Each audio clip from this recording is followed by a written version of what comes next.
Well, blessings, everybody, and thank you for coming back. We're in Zephaniah chapter 1. We're going to look at verses 14 through 18 today.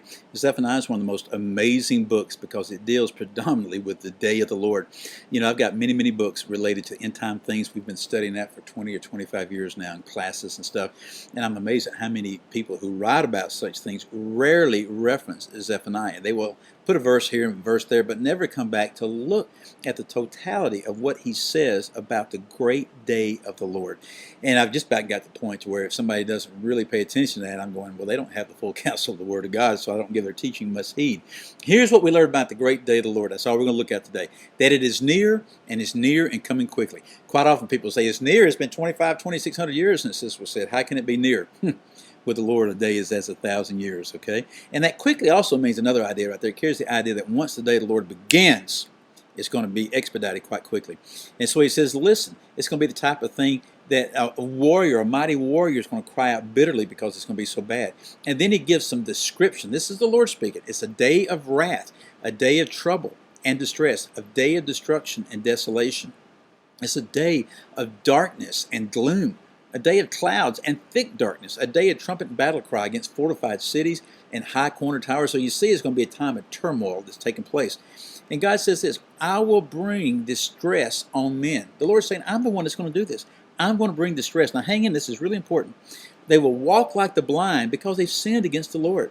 Their blood will be poured out like dust, and their flesh like dung. You know, even particularly with our modern weapon systems today, we can see how that type of picture could come about.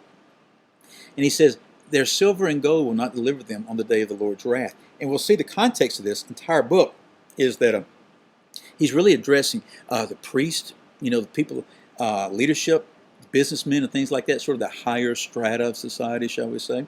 But he says their gold and silver is not going to rescue them at all. Now watch this. It is the day of the Lord, it's the wrath of God.